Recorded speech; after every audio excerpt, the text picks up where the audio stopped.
With me in studio, a close Odinga ally in the aftermath of the referendum in 2005, one of the architects of the ODM party, Ahmed. Lovely having you here. And on a consequential day in Kenya's political calendar, David Osiani is a former Chief Administrative Secretary, served in the Kenyatta government between 2018 and 2022. So lovely having you here, much appreciated. Given what has happened today. First to you, Ahmed, what is the fitting vocabulary to describe the man?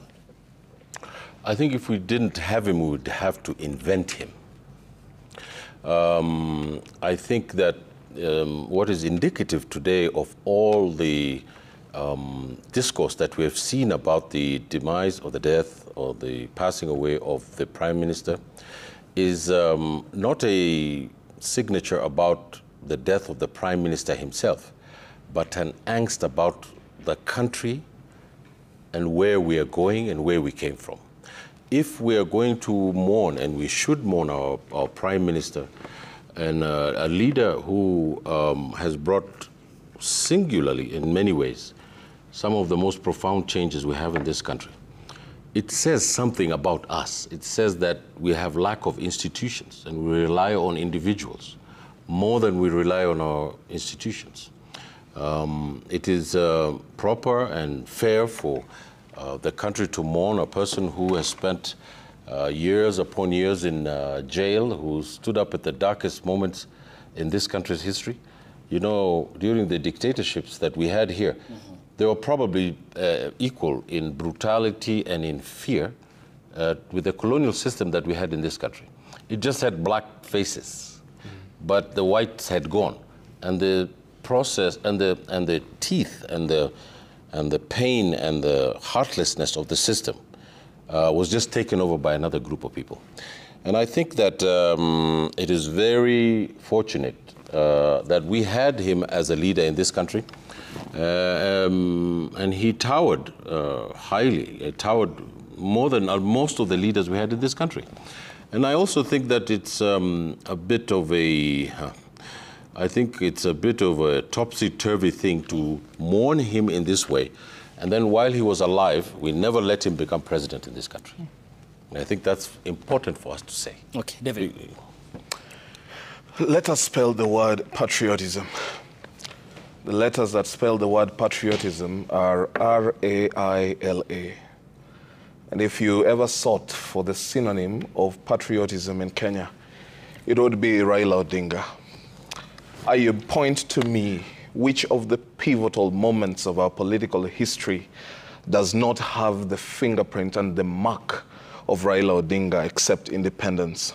I will name all of them, and each one of them has Raila Odinga behind it, whether it is the clamor for the expansion for our civic and democratic spaces in the 90s, it has Raila Odinga. Whether it is the movement from single-party rule into the multi-party democracy that we enjoyed, it has Raila Odinga's name on it. Whether it is the ousting of the 24-year rule of President Moi, it has Raila Odinga's name on it. Whether it is the new Constitution 2010 that started with the movement in 2005, you know, on the referendum, it has Raila Odinga's name on it. Yea, even as recent as last year, when we were literally on the brink of precipice as a nation at the Gen Z revolt, he looked beyond the moment and said, I shall step in and salvage the nation.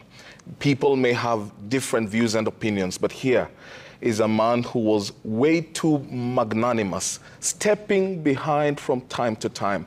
And when you speak about patriotism, I know only Raila Odinga as the man who constantly referenced the national anthem, constantly spoke about the words of the national anthem, attempted every day to live by those words. I do not know any other politician, alive or buried, who cherished the country so much as to sacrificially step back oftentimes, even when victory was his, and even when he had the right to stand up and say, we shall ban the nation. I sometimes look at the politicians who are currently, you know, clamoring towards 2027, and I ask, can any of these men, if they lost an election like Raila did, if their victory was robbed like Raila's was, is any of these men able to step back and say, the country is larger than the desire of my opponent who has stolen my victory?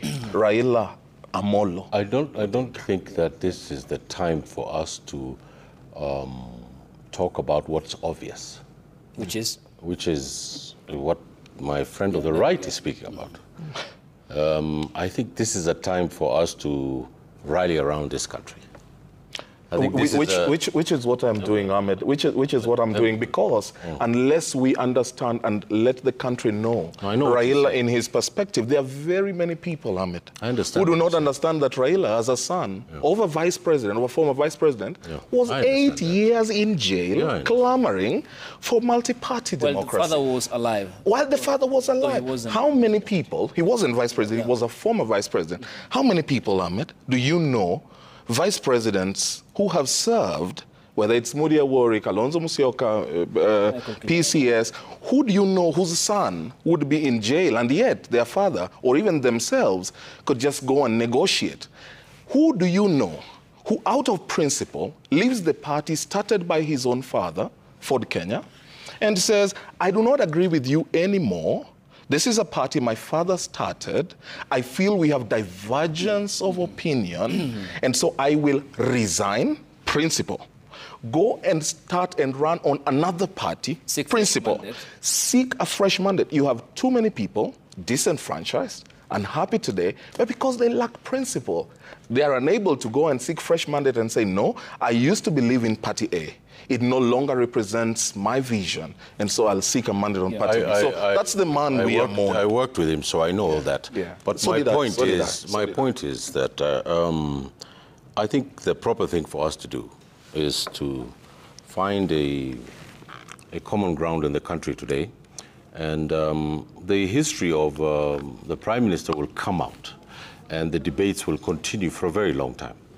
But I think the appropriate thing today is not just to historicize him or to contextualize him, and it's just to feel empathy with the people of this country. You will not dictate how we mourn. Let me finish. How I mourn? No, you will not dictate. So you mourn as you will. Can I finish what I say? We both worked with him. It's not a debate. Will not dictate how I mourn. It's not a debate. Let me just say what I have to say, and then you can say. It's my view, he has his view. Let each view come out. So I think, for me, I think that the country is in mourning. And it's bitter. You can feel it. Everybody's feeling bitter. I was very close to him, and I've been feeling sad the whole day. It's like you've lost someone in your family. But I don't think there's a debate about him right now. Right? All the political class you saw today was at the State House. People, the most important thing that people want to do is to get a dignified send-off for the Prime Minister. And we will have enough time to talk about the issues that at the center of our country's political economy. And he's there, right in the middle.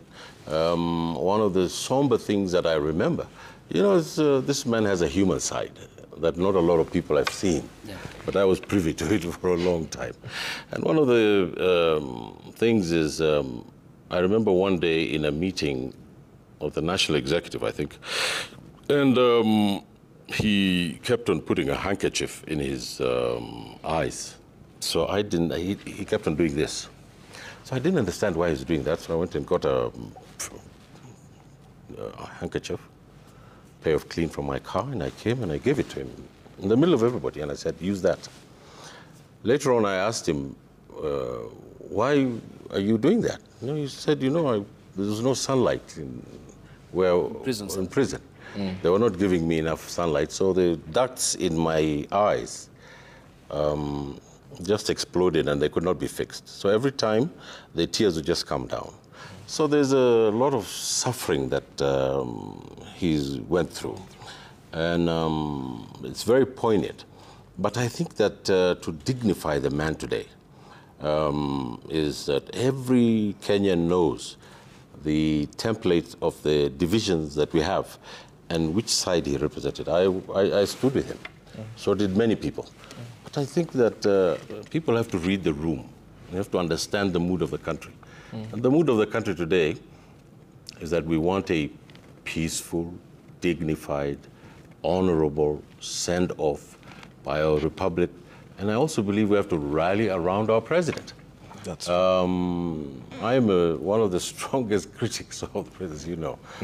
But I think this is not a time to criticize anything or anyone or anything about the Prime Minister. And I just want to finish with that we are all adults, and it is our job to tell the people of this country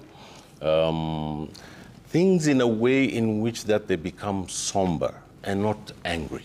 Because if we dredge up the history of this man, it is full of anger, and it is full of victory, it is full of defeats. And I think that we have to be grown up about it, and we have to rally around the president today, because he's the leader of this country now, and give this man who has suffered for this country for so long a decent send-off, and then we can start tomorrow or day after the mourning period. My learned friend on the right can come and say the things that he wants to say. That's true. That's my view. I like how Ahmed, when he says about the handkerchief, that does not historicize Raila. When I say he spent 8 years, that historicizes him. But I agree with you. And as I express my grief, Ahmed, I need you to be very clear. I am the greatest supporters of the president in the way he has handled the old man in his last days as a dignified leader. And as I talk about him, it is to help understand the magnitude of the loss this country has suffered. Raila Odinga, as a family man, for example, has been one of the people, he would walk into podiums and every time say, I'm husband of one wife, and people would laugh. But whereas they would laugh, beneath that statement lay a very clear commitment to the unit of family. And Raila was a huge proponent for, gender equity. If you want to see the evidence of the work of Raila Odinga beyond just the appointments he would make, then look at the mentorship he has offered in the parts of Nyanza where he leads. Go to Homa Bay County, for example, where 4 ladies are elected, and not as women reps, today, including as a governor. Lillian Gogo. Lillian Gogo, yes, Dr. Ivo Barra, Gladys, and Millie Odhiambo. In one county, go to Kisumu, where Rosa Buyu is a sitting member of parliament as a lady. It means this is a person who really cherished the gender equity, and he spoke about it. And beyond that, Raila Odinga is the man who, when he got to the table to negotiate, negotiated for the nation, not for tribe. I say this, look at the recent reorganizations and reappointments, whereas one would argue the Mount Kenya had their place at the table already. When he had a chance, he said, hey, my sister Karugo, come and serve as a principal secretary. And some of us had to sacrifice ambitions at the time for later. That's the man we mourn. And the loss of Raila Odinga is such a profound loss. It would be lost on people, for example, who use the southern and northern bypasses. That as Minister of Roads, Raila had to take personal responsibility. In Kisumu, at that time, when he was doing the roads, he had to bring down his brother's house. For him to demonstrate, because he was having issues here, they were saying, hapana, Jaruo amekuja kuvunja vitu vyetu, and now those roads benefit all of us. Raila Odinga was a great statesman, and his loss today is a profound loss for the entire nation. I mourn with the country, I mourn with the continent, with the family. I feel for them. I am sad that we are here, but I know that in his loss, the lessons he leaves behind are too rich, and so they will immortalize him. Impact immortalizes him. Ahmed, I know you want to come in. President Benjamin Mkapa, the late Tanzanian president, who was amongst the leaders who had mediated the post-election crisis in 2007, in his book mentions that it was until they had to get Odinga and Kibaki together that the talks had progressed, and specifically points out that other politicians, naming out categorical, the President William Ruto was then the Eldoret North MP, and Mother Karua, who was then the Gishugo Member of Parliament, who are placing childish obstacles on the pathway of peace. How will we get such consequential? I think it's a legitimate question. I was there throughout all these negotiations. I was there from the very beginning until the very end. So I think that I'll leave that debate to my younger fellow here on the right. I was not in the room. My job. I wasn't in the room. Please tell us you were in the room. My job. How consequential were those things? I was in the room from day one. Yeah. So I think the important thing, as part of journalism and broadcast media is concerned, in an event like this, what is important is the dignity of this country, the dignity of his role in creating this country and making it reach a certain level politically. And I think that it's very important today, as you saw the political leadership in this country, go to State House and talk about the dignified way in which we are supposed to handle the Prime Minister. I think that the debates about him and what happened and how it happened and why it happened, I was just speaking today to Dr. Mohammed Ishaqia, who is our Chief of Staff at the Pentagon. The one thing that we all remember, and very poignant, he remembers and I remember, and many of the people who were there remember, was that he was a very simple human being. True. And he also had very simple tastes. And he was just a very common person who was driven by a tremendous amount of passion about this country and where it should go. And I think that the president today showed that. And I want to congratulate President. I cannot believe that it's going to come out of my mouth. But I want to congratulate the president and our commander-in-chief for the dignified and very respectful and very emotional way in which he has stood and discharged his duty as a president to our prime minister. And I think that this is maybe a new page, because we're at an end of an era. Well, there's one era that is gone, and there's a new era that is coming. And this new era that's becoming will bring forth many of the things that Mr. Odinga had put on the table for us as a nation. Lastly, I just want to say, and I want to appeal to the national consciousness of our people, to the national sentiments of our country, that all of us become very united in making sure that there is a dignified way in which, and the president has shown us the way, that the prime minister goes to his burial place, and we all then have to sit back and reflect on not only his life, but the life of the Republic while he was in the politics of this country, and while most of us gave our lives to his vision, because we shared that vision. I was in the room when I saw this country come to the edge. I was in the room, and I saw him bring it back. And it will come in a book. Dr. Musaki is also writing a book. I'm also writing a book. And we are witnesses to the history of this country. And it would be very wrong for the people who are in there not to write about their experiences and their feelings. With him. No, that's true. I mean, as he alludes to the simplicity, you know, Raila was the man who was in a house in Kibera and would get along with the people, the common person on the ground, but also sit on the king's table. Yeah.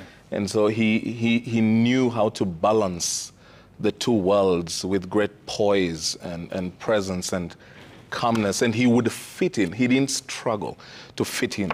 One time we were in a rally across the country, then he saw boiled maize, and I remember him asking on the loudspeaker, he forgot that the microphone was on. He said, Maurice, in Enobando, have you seen the maize, that boiled maize? Do you know, to someone to get it? He was a very simple man. But I also just want to thank God that this great man has rested peacefully. For a man who dangled and flirted with death and was in opposition most of his life, taking on regimes, going on the street, survived Moi, took on Kibaki, survived that, took on Uhuru, made friends, fought with President Ruto, became friends. And through these times, being really on the edge, for a man like that to have gotten to the 80 years and to leave the scene honorably and peacefully is a great thing.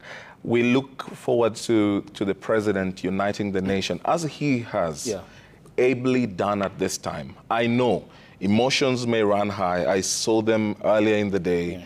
And while it is right for emotions to run as far high as they could, they have to be tamed so that we bury Raila Odinga. Many people were surprised. Why is Raila Odinga saying, why is he going to be buried in such a short while? You know, in the Luo culture, Raila is what we call Ruoth. Ruoth is a king. And so in the old culture, Ruothi would take time. People would bring cows and grains, and people would mourn for days. But Raila, at the height of COVID, kept saying, I would love to change the culture among the Luo people, where so much money is spent towards the burial, and then after the funeral, people are left poor. And he expressed, when he dies, he wants to be buried in 72 hours, not once or twice, where I personally was. And so I think that also becomes quite something. Yeah, okay. So Monica, we are still keeping an eye on the flight that is ferrying the delegation led by the Prime Cabinet Secretary. This is one of the most tracked. Abel, is it the most? Yeah, according to my team, this is the second most tracked flight, KQA 202, that is now flying over the Arabian Sea. Of course, it's a busy flight path, as you can see, before it lands in Mumbai. And to just give you some specifics about Mumbai, it's now 1:20, meaning that they are ahead by 2 hours and 30 minutes. So for them, it's Thursday already, 29 degrees Celsius before it touches down, and the busy flight pathway that the KQ Boeing A202 will be flying across the over the Arabian Sea before it lands in Mumbai, and will be escorting back the body of the former Prime Minister. So this is the 3D version of the flight itself, which is flying over the Arabian Sea, that will be putting up shortly on your screens for the detailed attention that we have accorded this flight that has taken off from the Jomo Kenyatta International Airport. My team will be getting shortly to that. Monica, Abel and team who are working on that. Ahmed, yes. I think to contemplate the useful thing, to contemplate the courageous thing, to contemplate to do something important is enough for a man's life. That's a guy called T.S. Eliot. It's very important for us to humanize the leader who has just passed on. Because if we don't humanize him, then he doesn't make any sense to the country. And if we put him in a place, even though we know that he was a titan in this country, we know that he's done all those sacrifices, we know the amount of time and space that he has used to help this country get to where it should be going. I think it is more useful for us to humanize him and his struggle within this country. And one of the things about his humanity is, I remember one specific and very poignant thing was, he brought the buibui into Bunge. You know, he has a way of saying, it was a very funny way of saying it, said, mimi nileta buibui kwa Bunge. And it wasn't really about the buibui. It was about representation in this country. You know, in some areas in this country, there was no representation. There was no money going in. And I think that one of the things that we can remember him about, first and foremost, is that this constitution that we have. This constitution that we have is a product of struggles of groups, of social formations, of citizens and countries. But at the end of the day, there's someone who comes to symbolize it. You know, all these people, President Obama became president, but Martin Luther King, Malcolm X, Douglas Hart, all the men and women of the African American community and other Americans who fought for civil rights and finally had someone from an African American ancestry to become a president of a country is people standing on shoulders of other people. And of course now the Prime Minister has come to symbolize those actors. And I think it is very important, and he himself said so while he was alive, is to humanize him is to give him even more credit. But to make him something that he is not is to take away from him what he was. And I think it is very important that all of us in this country, at these 7 days that we have, remember the memory and the dignity of Mr. Odinga in a way that makes our country much more, you know, able to deal with its history. I think that many of the people who are his age have now gone, the people who are struggling to get change in this country. And it is now the next generation that has to pick up the baton of the political party, pick up the baton of defending the Constitution, pick up the baton of trying to make our union in this country a better union. You know, the divisions that we have are so huge that I think it is a testament that we are still a country right next door in Somalia. One people, one nation, one language. And the white man left this country. He was asked, who do you think is going to survive? And he said, the Somali Republic is the one that's going to stand. And today it is at the doldrums of these divisions, because it never had a statesman who would soothe the angst and the divisions and the hurt of the people. There were only politicians who would divide them. And one of the things I can say about Mr. Odinga, the Prime Minister, is that he was a unifier. He was a unifier. I broke with him on the last part when he joined the broad-based government because I couldn't see why he wanted to join the broad-based government. And maybe tonight I have a better understanding of it because Mr. Odinga saw something and he leapt to it and said, no, if we leave it like this, something's going to go wrong. I might disagree with him. Yep. I might feel a different way, which is very normal. But at the end of the day, he was the leader. And today, there is no leader. He's gone. And there are many, many, many, many, many men and women who want to take up that role. So I think that before we talk about those issues, Ayub, I put it to you, is that this republic can feel healed, can feel mourned, after we take our time and pay the due respects to our Prime Minister. And after that, we can open the book on what he was not. And I think even in our own culture, we say, so which translates into saying that a man who is already dead, the only things you can talk about are the good things that he did. And I think that's very important. No, I actually love that Raila's harshest critic in his last days has gotten a moment of, oh yeah, maybe he was right. And he truly was right. One of the, and I have a cousin called Dan Kanokelo who, when we were burying Phoebe Asio, Raila Odinga made such a heavy, deep speech. And I remember at the time, my cousin saying, and I dismissing him quickly, he said, this looks like a goodbye speech. Because in that speech, he spoke about why he decided to jump in and support President Ruto when the country was going to go down, giving examples of countries that had taken that route and never recovered from that route, stating that, yes, the problems therein, the problems that we were speaking about were legitimate, but the solution to those problems were not the ones that were, it wasn't to be solved in the manner that would bring us down to a halt. In that speech, Raila Odinga spoke to the president and said, we have veered off from Vision 2030. Mr. President, if our union is going to bear fruit, let's retrace our steps to the Vision 2030.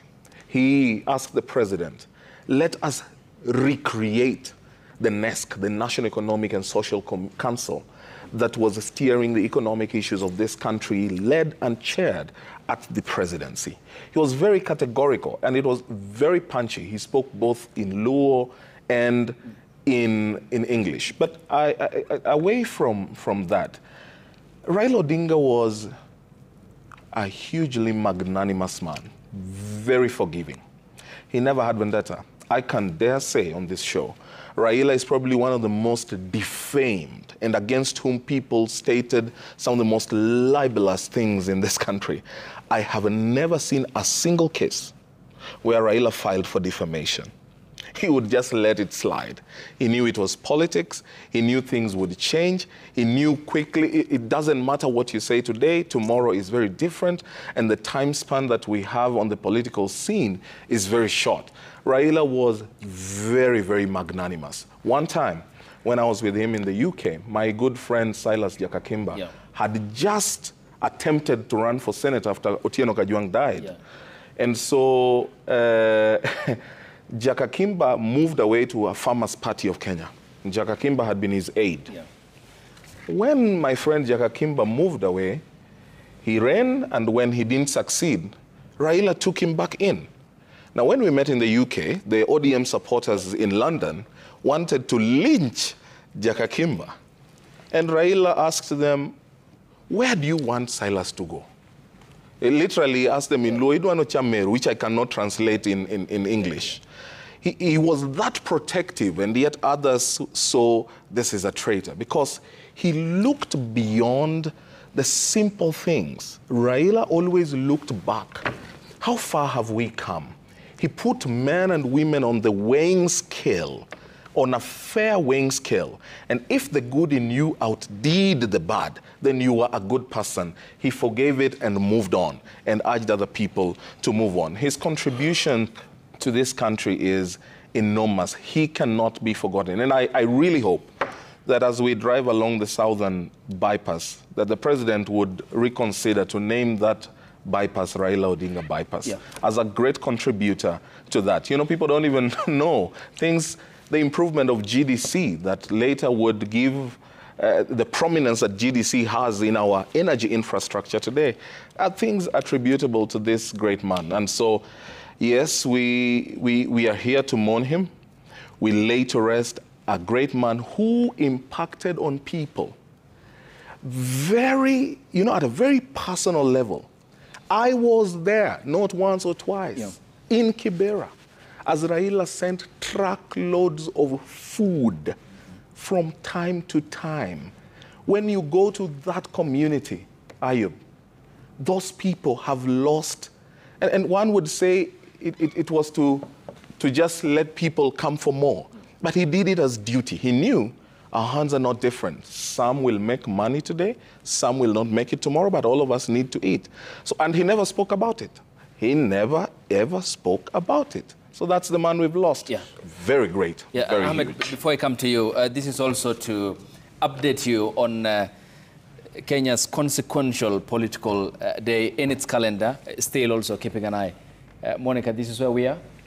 Yes, this is the KQ flight that is ferrying the Prime Cabinet Secretary, Musalia Mudavadi, and the team that he is leading to Mumbai.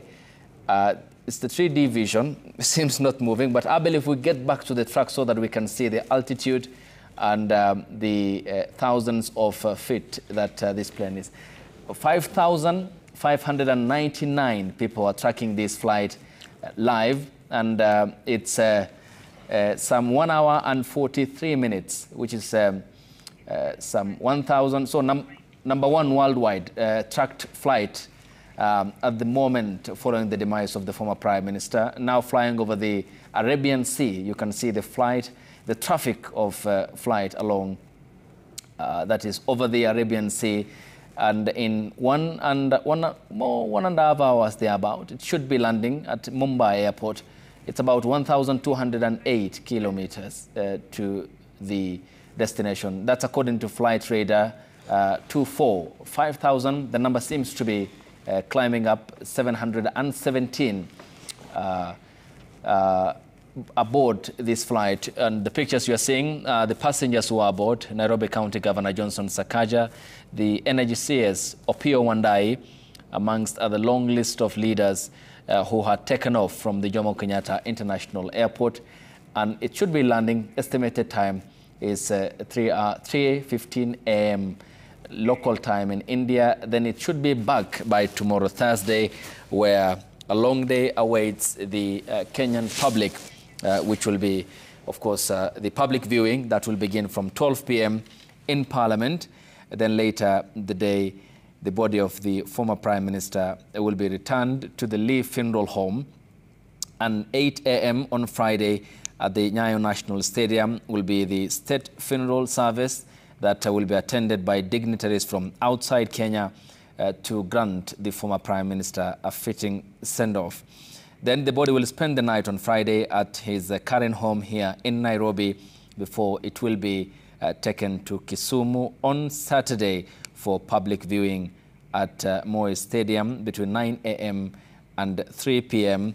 And thereafter, the body of the former Prime Minister will be taken by road to Bondo in Siaya County, and on Sunday, where it will spend the night on Saturday, then on Sunday he will be buried as per the traditions of the Anglican Church that he is subscribed to. See, this is the Boeing KQ flight that we are tracking here on Citizen Television that is also ferrying our team who are aboard, Stephen Leto and our videographer Felix Orare, and we'll be giving you the minute-by-minute update before and after it touches down in Mumbai and escort back the body of the former Prime Minister, the son of the soil, back to Kenya for his burial rites.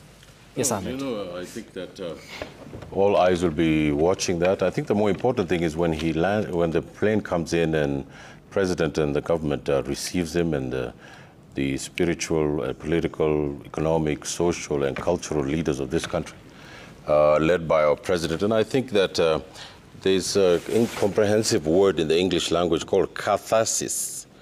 Catharsis is a way in which we can make the nation cathartic, which makes a transformation from one era to a new era. And I think that the old order and the old era, which was the symbol was the Prime Minister, and the coming future in which we are going to have to reckon with the issues that the Prime Minister and many other men and women in this country have raised. I think that is the more meaningful thing for us to talk about in the coming days. But for today, you know, as Ayub, we've been up from 3 o'clock in the morning. That's nearly 24 hours. Yeah. And, you know, at least we have to give the analysis of the situation in this country when your mind is clear.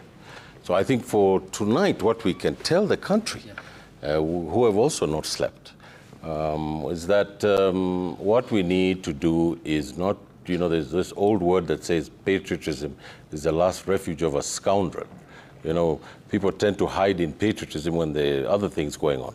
And what we need to do is to follow the lead of our president, who gave us a really amazing speech. And I thought that for the first time, in my view, I saw the president being presidential, stepping up and upping his game.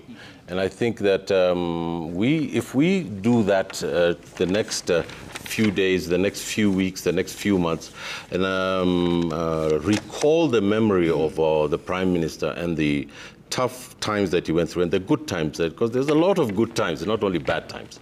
And I think that that will help in reconstructing the image of our country from this very divisive, you know, really divisive politics that we have in this country. And it might help bring us again together, and that will be the good for the country, and I think it will help us move on to the next stage. Yeah, and before I come to you, David, here is a story prepared by my colleague Safin Achieng Oma, and this is on Raila Odinga, who she had described will be forever immortalized in history books as a prolific leader whose style of politics traversed political generations. Despite being celebrated as a fierce pro-democracy campaigner and liberal democrat, a champion of reforms and a fountain of a political career of many leaders, Raila never achieved his goal of becoming Kenya's president, making valiant efforts 5 times in contesting for the presidency. Safin Achieng Oma now looks back at Raila Odinga's 5 missed stabs at the presidency. 15th of August 2022, at the Bomas of Kenya in Nairobi, the then IEBC chairperson, the late Wafula Chebukati, announced the winner of a fiercely contested presidential election. Ruto William Samoei. William Samoei Ruto, then serving as deputy president, was declared winner after garnering 7.1 million votes against Raila Odinga's 6.9 million votes.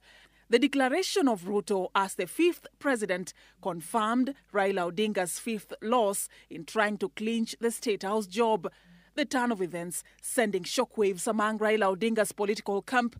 The National Tallying Centre erupted in chaos, with Raila Odinga's supporters insisting he had won the election. This was the 5th unsuccessful time Raila Odinga was running for presidency. Each time he alleged electoral fraud. His first attempt was in 1997 when he contested as the National Development Party's candidate.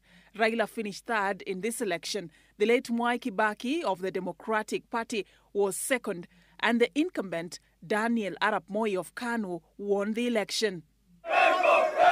In 2002, Raila skipped the presidential race to support Mwai Kibaki.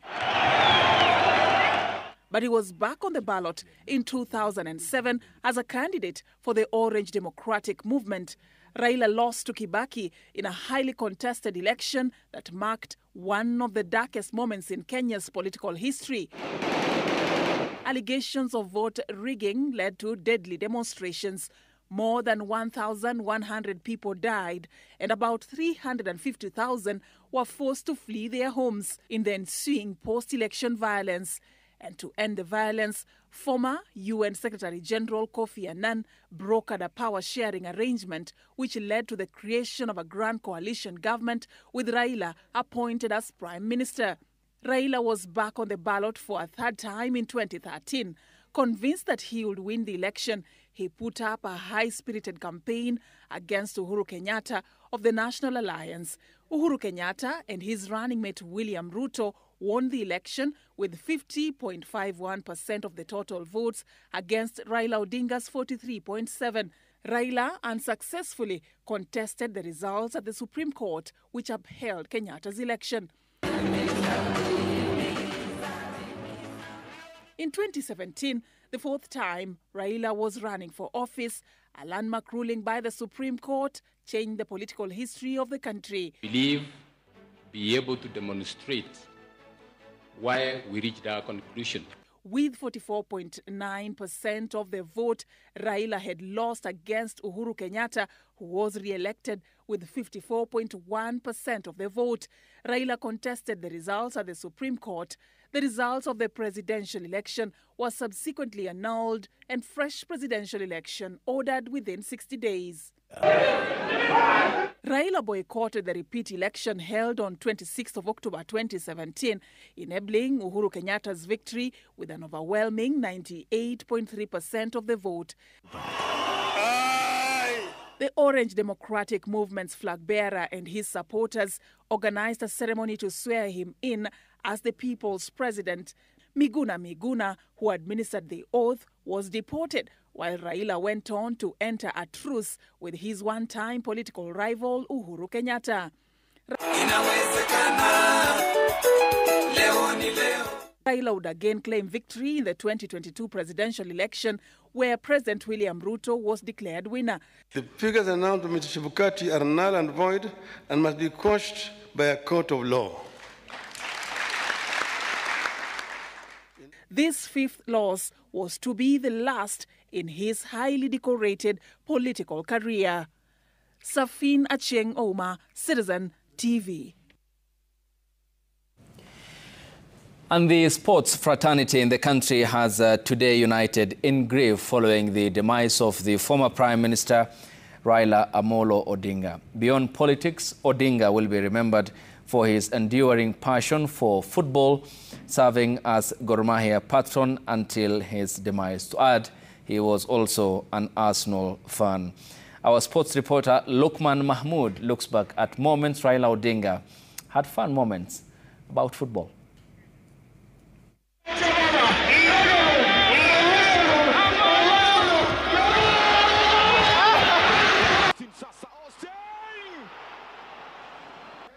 Eligible patron will attract many readers. From the Mashemeji Derby matches pitting Kogalo against Ingwe, which he always attending to support Gor, his goal was to promote the game that he loves.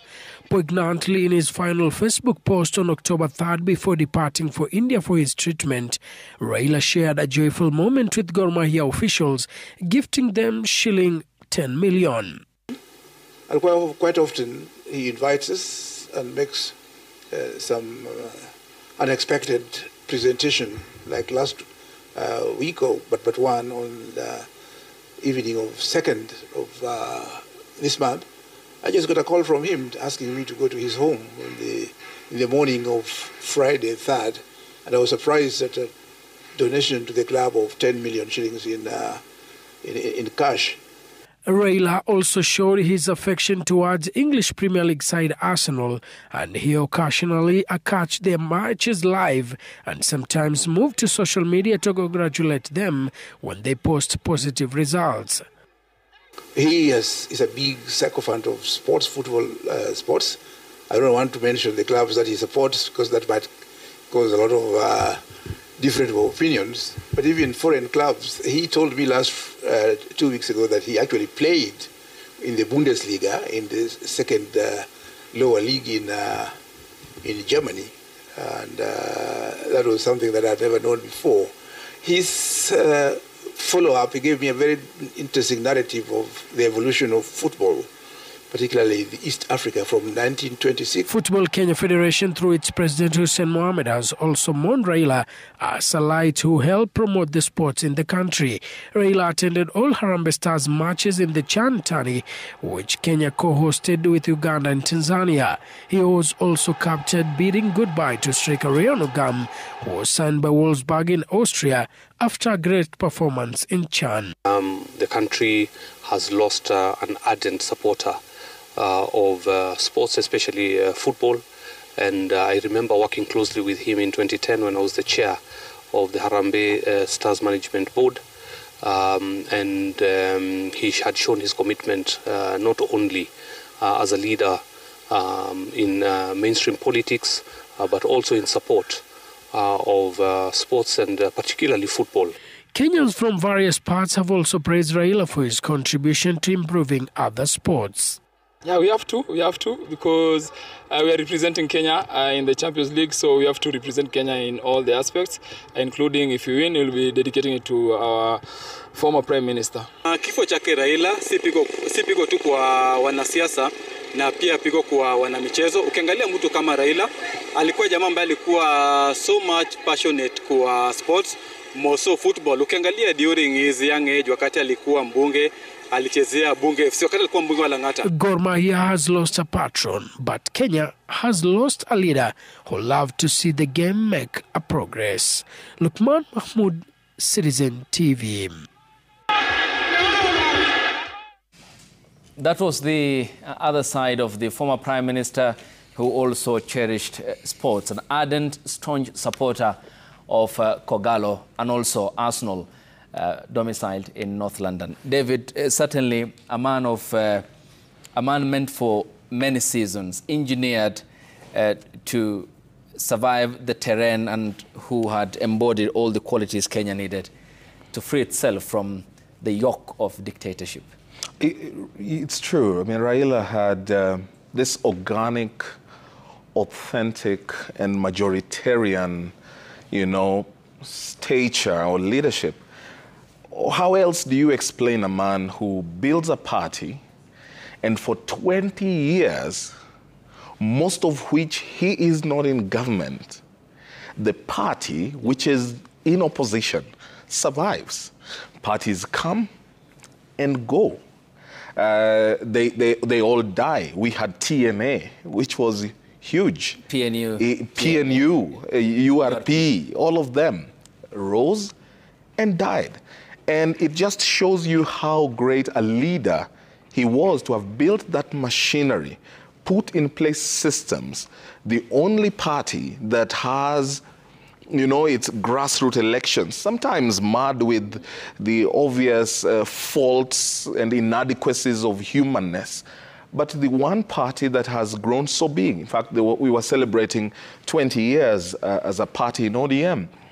And Raila was a big believer in generational mix. You see, as young leaders grow to take, the desire to take over and oust the older leaders, that fire burns in them.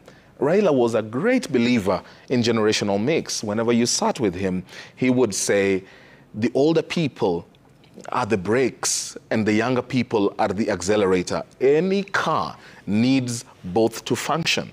So he groomed those of us who are young, but he also reminded us, hey, just go slow, give things time. Naturally, you will get to occupy your space and grow.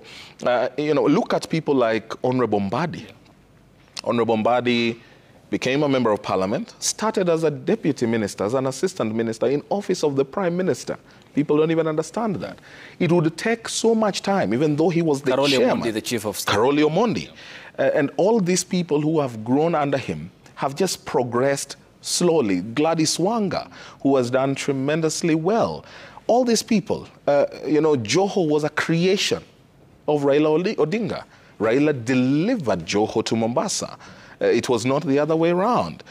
And throughout, you would see he had a keen hand, but even as he had them, and even as he has taken some of us who are younger under his wings, Sifuna, Babu, myself, Eddie Okech, all the younger ones, as he's kept them, he has ensured that they firmly have to respect the older ones like Wycliffe Oparanya. Give them their space, because he knows naturally they'll have to exit at some point. So don't be in too much of a hurry. It could get burnt, but and he also never extremely also tamed ambition, So we have lost a very great leader, a very authentic, a person who rallied the nation behind him. If Raila Odinga were to decide to shut down the country at any given time, he would, because he would choke Mombasa, choke Kakamega, choke Nyanza, close Nairobi, and sections of Northeastern. It's done. If he says there will be no movement, tell me which leader can do that. And yet, he did not use this strength for the detriment of the nation. He used his strength for the progress of our nation.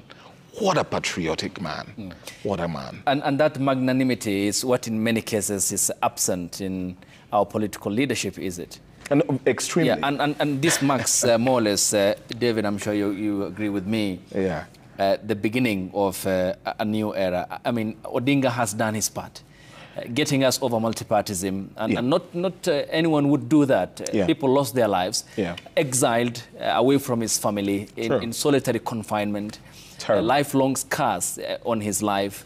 And you could see what he delivered, Katiba.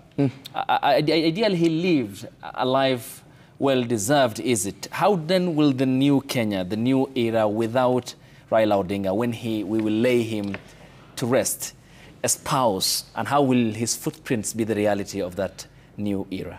I said impact immortalizes a man.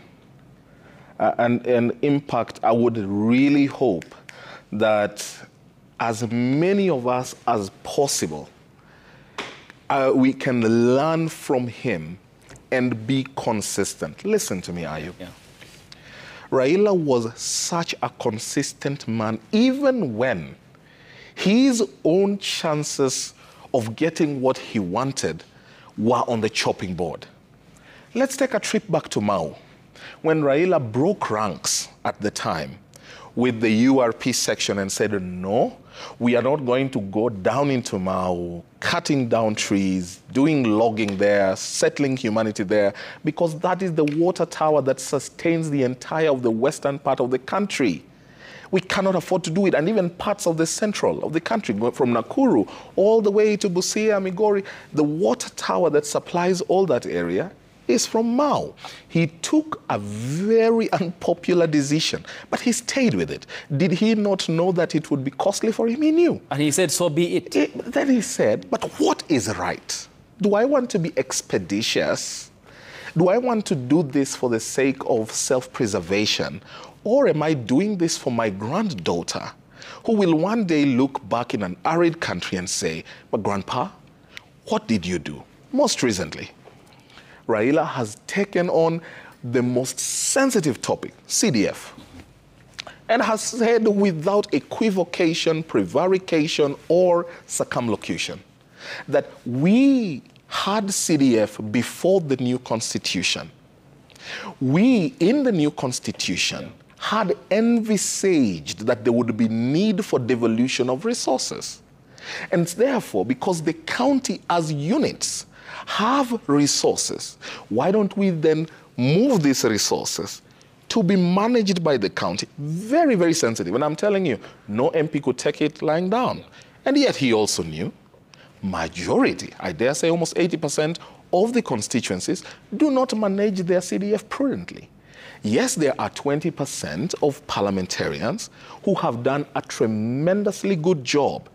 But he said, this is going to be costly. And I could see how his foot soldiers, you know, even my brother Junet was managing it politically, saying, hapa sasa baba yangu ameongea, sasa sijui itakuwaje, because he did not care. He just wanted to do what is right.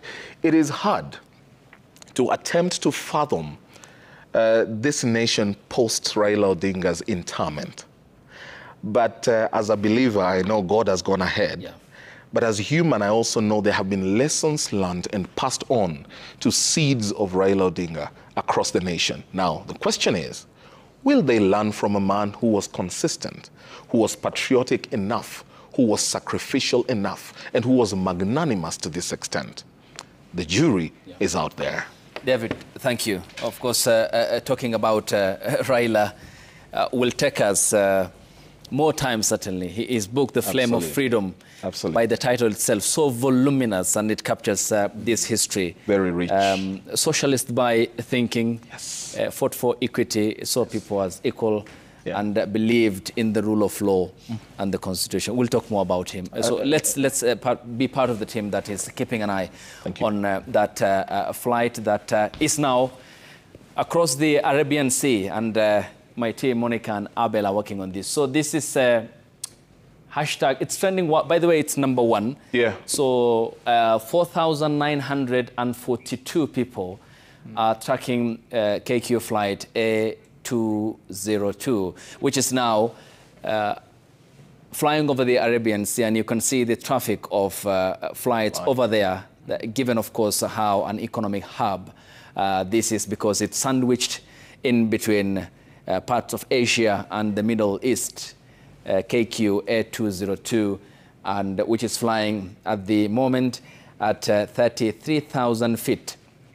And flight registration number 5YCYD and serial number 40553, which is carrying the Kenyan delegation. It's now 1 hour and 18 minutes before it touches down at 3:15 a.m. local time in Mumbai in India, and this is the 3D version of the flight. So this was what we made for you, of course, so that you could see how this was efficient in turning everything around, tailoring it to suit, of course, our coverage, so that we could as well keep track of every detail regarding what's been happening since this had taken off from the Jomo Kenyatta International Airport. It's trending #1. It's #1 tracked.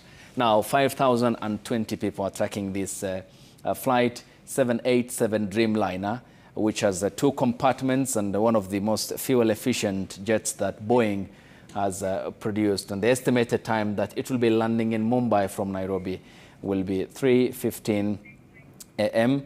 and that is in about 1 hour and 17 minutes. It had taken off 4 hours and 31 minutes ago and has covered so far 3,716 kilometers, so 3/4 of the journey done by this flight. And you could see that up from 37,000 feet, it's now 33, which clearly indicates that soon it will be on the descendancy. Amongst the leadership that, of course, is aboard is the Prime Cabinet Secretary, Musalia Mudavadi, who is leading the Kenyan delegation. And here are some of the pictures before we come back and bid you goodbye. And these are the live pictures that earlier on we had of Winnie Odinga, who is paying her respects to her father, a man, of course, considered by many in Kenya also as their father, though not biological. This is Winnie Odinga, who was part of the family team that was with Odinga as he underwent medical attention in India before his demise, and the communication that was issued thereafter. His body will be ferried back home, and that is as per the communication given by the Indian Prime Minister Narendra Modi, and the Kenyan team will be escorting the body of the former Prime Minister. Winnie Odinga here, Raila Odinga's daughter, of course his biological daughter, but Odinga has been father to many, including those he politically mentored and also those who had seen him as the man who had advocated for them, a champion of justice, a social advocate, the patriot, the nationalist, the Pan-Africanist, the bold, the dexterous, and also the human, who embodied all the qualities that Kenya had needed so much in freeing itself from the yoke of dictatorship. So the number keeps on increasing now, up by 300 people to 5,319 who are now tracking, 5,337 now. And you could see it's now KQ-202, which is flying onto the sea of, you can see the airspace around the Arabian Sea, and it should be landing. Abel, if we can zoom into Mumbai, this is the airport where it should be landing, and the movements there on of the flights. Yes, Abel, we can zoom in here. This is where it should be landing, yeah. Mumbai, yeah, if you can track, yes, KQ, yeah. And Mumbai, this is it. Yes, Abel here. Yeah, not Maharashtra, here, Mumbai. Yeah, I'm making, yeah. Yes, there we go. You can zoom it out. This is Mumbai, where it should be landing, and Mumbai Chhatrapati Shivaji International Airport in India. And this is the flight that we have started tracking since it left Jomo Kenyatta International Airport at 6:55 p.m. Estimated it should be landing in 1 hour and 14 minutes. That is about 805 kilometers, flying at 33,000 feet. And all the details are provided, scheduled time, local time, and the flight will be back escorting the body of the former Prime Minister Raila Amolo Odinga, who will be laid to rest on Sunday this week in Siaya. David, many thanks. I know it's heavy given the impact you had on your life from university days till you have served in government. And I do not know. I think that picture of Winnie, yeah, putting the flowers, the heart of Jacom, yeah, on the casket has felt so heavy. Death has such a profound sense of permanence. For some of us, Raila has been more than a father. I really am, that was my father. Forgive me, I'm sorry. You know, there isn't any private ceremony where I didn't have Ida, yeah, and Mzee, and yet I wasn't their birth son. Whether it was me courting and taking my wife Siombua to say, hey, Mzee, this is the girl I want to marry, and having his nod, whether it was a wedding, whether it was the birthday of our daughter, the Odingas were there, whether it is the, you know, the loss of my own father, where I remember had a very busy schedule, but that was Raila Odinga. Raila was so deeply loving and so caring. and he took care of his children. He knew all of us and our talents. He knew who was rabid, he knew who was gentle, he knew who was kind, he knew who was mean. He knew all his sons. And sometimes he protected these sons from the other. But deep down, Raila also really loved this country. Yeah. I have not seen a man who cherished this country so much. And when he made up his mind, he meant it. When he said he would stand with President William Ruto, he meant it, and he was willing to defend it. And before that decision was made, it was hard. He needed to know, why are we making this decision? But when he did it, he meant it and told those of us who are his foot soldiers, we are going left. And when it is left, it's left. When it is right, it's right. So I really thank the president for honoring this great enigma and the doyen of our generation. Indeed, the most consequential political leader of our generation. We will deeply miss him. We look forward to burying him, but we refuse to bury the footprints of his goodness. Thank you, David. And once the body will be ferried back home, the public viewing will start tomorrow, 12 p.m., as per the communication issued by the chair of the committee that has been tasked with the preparation of laying to rest the former Prime Minister. 12 p.m. that is in Parliament, depending on, of course, the time that the flight will be touching down at the Jomo Kenyatta International Airport. And thereafter, by close of the day, the body will be taken to the Lee Funeral Home. And on Friday at 8 a.m., the state funeral service will begin at the Nyayo National Stadium. That will be attended by dignitaries from across the continent and the world. And by end of day, the body will, for overnight stay, be taken to his current residence here in Nairobi County before it will be transferred to Kisumu County on Saturday for public viewing that will be starting from 9 a.m. and is set to end at 3 p.m. And it will be taken by road to Bondo in Siaya County, where it will, for overnight on Saturday, stay at his home. And on Sunday, he will be buried according to the traditions of the Anglican Church. That's the communication that was given by the Deputy President, who chairs that very critical committee, and the other team that is airborne, which is tasked to get back the body of the former Prime Minister back home. And this will be the plan, and our team will be on every bit of what will be happening tomorrow, starting this special coverage here in Nairobi. My colleague Sam Gituku is in Bondo, Siaya County, where the former Prime Minister will be laid to rest. Laura Otieno will be keeping an eye on the counties of Kisumu, Migori, and Homa Bay, as well as the other team in Nairobi, who will be working on every bit of the consequential event that has happened today in Kenya's political calendar. Certainly a man of many seasons, made for the political weather, and who made the political weather, around whose shoulders politics revolved, and who had espoused, embodied all the qualities Kenya needed to free itself from the yoke of dictatorship.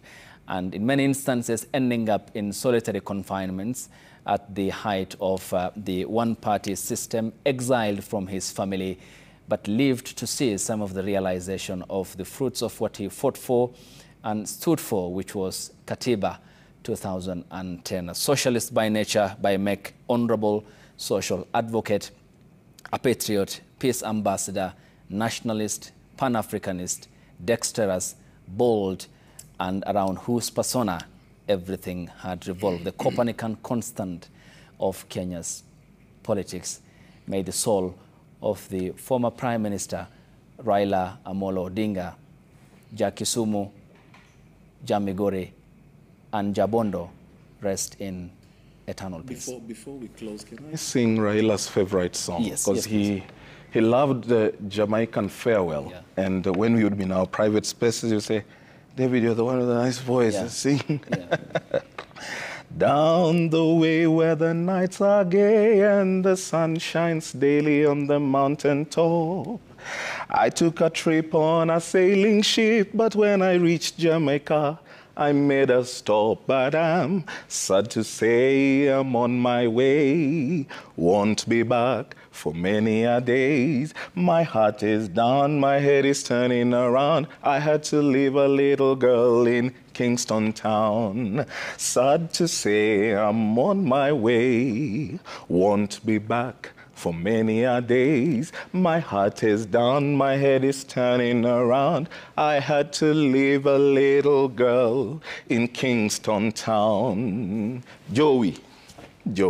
Cometh the hour, cometh the man. Well, in 1945 came Raila Amolo Odinga. May his soul rest in eternal peace. Thank you for keeping us company here on Citizen Television, for your company, which is all cherished all day. And this special coverage continues tomorrow by the grace of God. Good night. Thank you.